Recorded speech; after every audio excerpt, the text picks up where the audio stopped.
what's up mga kapadyak. Meron lang akong tutorial o tips kung paano ang pagkabit ng LED headlight naka battery drive. Ito po yung ikakabit natin mga kapadyak, yung LED headlights na battery drive, kasi yung stock ng dating ilaw natin mga kapadyak ay galing pa sa live coil, nakadirect pa siya sa coil. Pag i-on natin yung ating battery, ating motor mga kapadyak, saka siya iilaw mga kapadyak. At kung battery drive na po yung ating ilaw mga kapadyak, pag on natin ng ating motor, pwede na natin siya makontrol sa switch. Kaya ito yung gagawin natin mga kapadyak. Let's G mga kapadyak.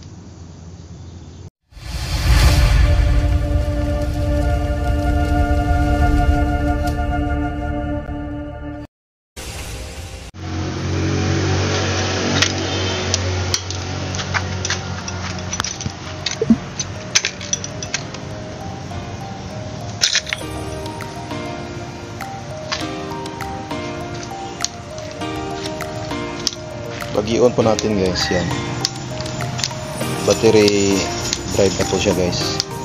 Dati sa battery ignition po siya dati, ngayon sa battery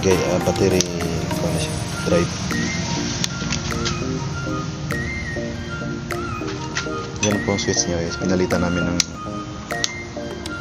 ito tinanggal namin yung stock, pinalitan ng bago.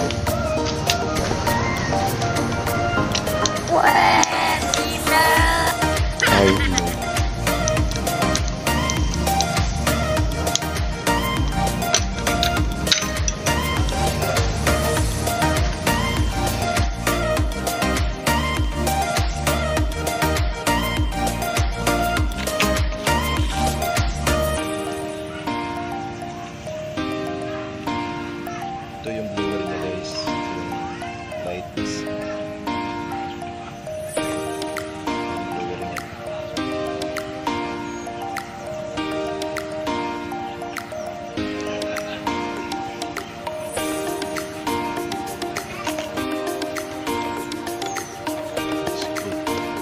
Kailangan nyo lang ng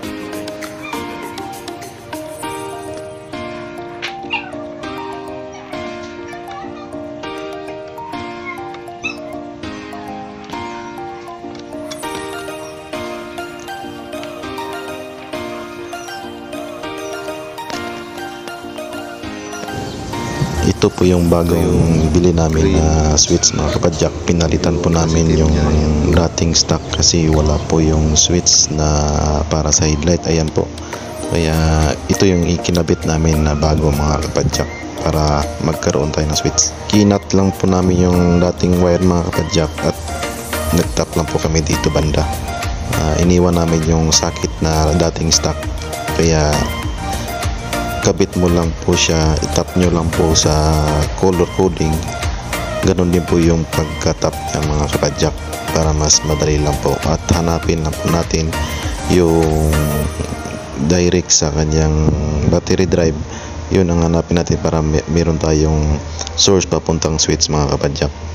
Yung kulay dilaw po na wire mga kapadyak, bali baklasin po natin yan, kaya kukundin po natin yan kasi yan po yung galing sa engine na wire. Tatanggalin po natin, palitan natin ng wire, at yung ilalagay po natin yung galing sa battery drive po, at yun po yung ipapadaan natin sa switch po mga kapadyak. What?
Dati kasi mga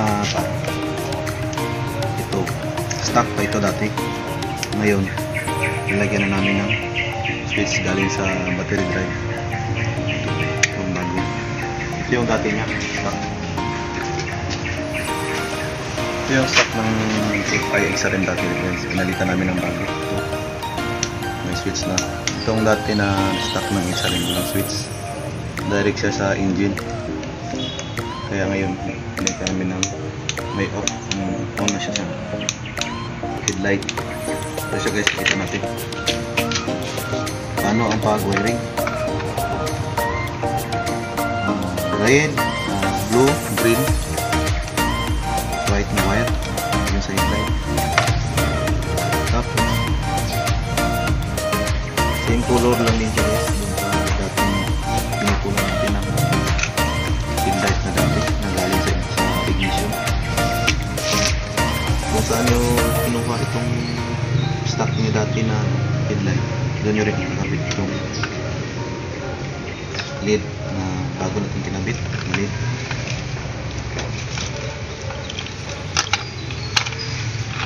Ito. Okay na.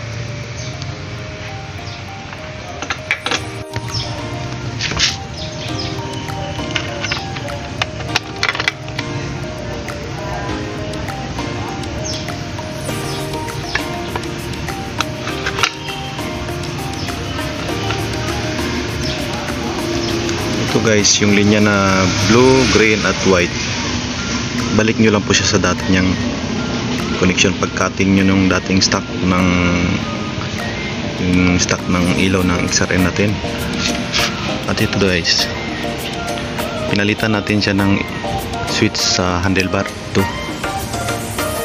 pinalitan natin siya ng bagong switch kasi ito guys, may switch na itong pinalit natin.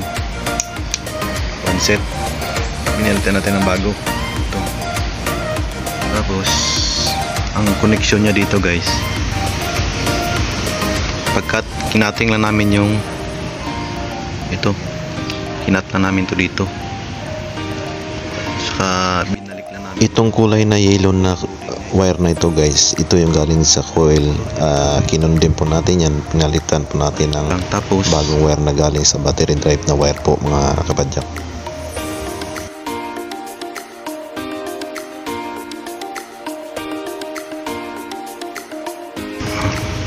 Meron tayong yung kanyang galing sa direct sa kanyang battery. Itong kulay black. Ayan guys, black. Ito. Diyan tayo magkuha ng source. Ayan guys, nakikita nyo.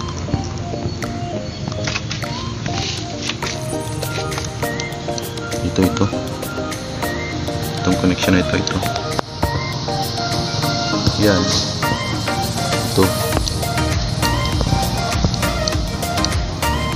ito siya guys. Yan, nagkuha tayo ng connection para sa switch natin. Yan, para gumana ito. Pag on natin ito,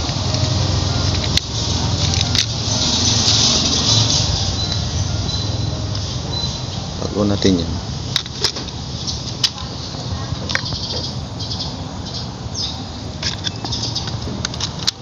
battery drive na po siya mga kapadyak, kasi hindi pa po nakagana yung ating makina.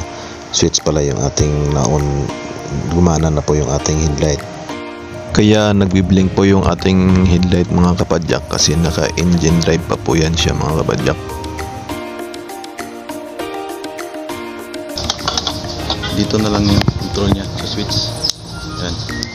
Dati walang control ito guys.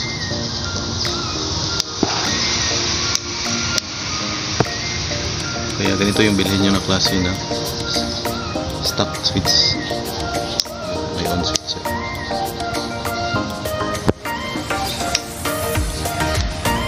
Ito yung galing sa engine. Ito black. Itong black wire na to mga kapadyak, yan po yung galing sa battery drive. Yan po tayo nag-jumper at nag-tap papuntang switch.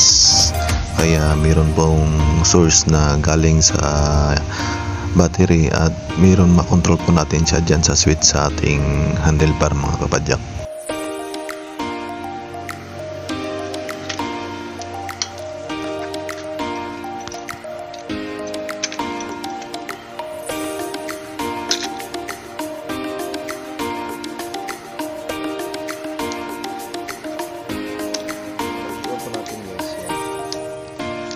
Battery drive na po siya guys. Dati sa battery ignition po siya dati. Ngayon sa battery drive na battery.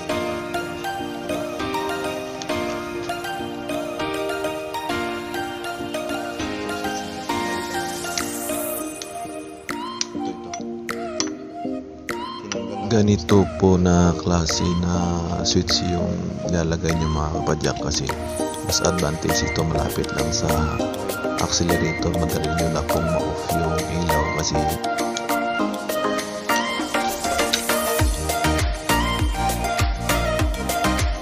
doon lang video at sana meron kayong nakuha na tips o natutunan sa ating tutorial. Mabilis ang shoutout po muna tayo. Shoutout sa kay Badjan Buknoy, shoutout kay Jericho Navarro.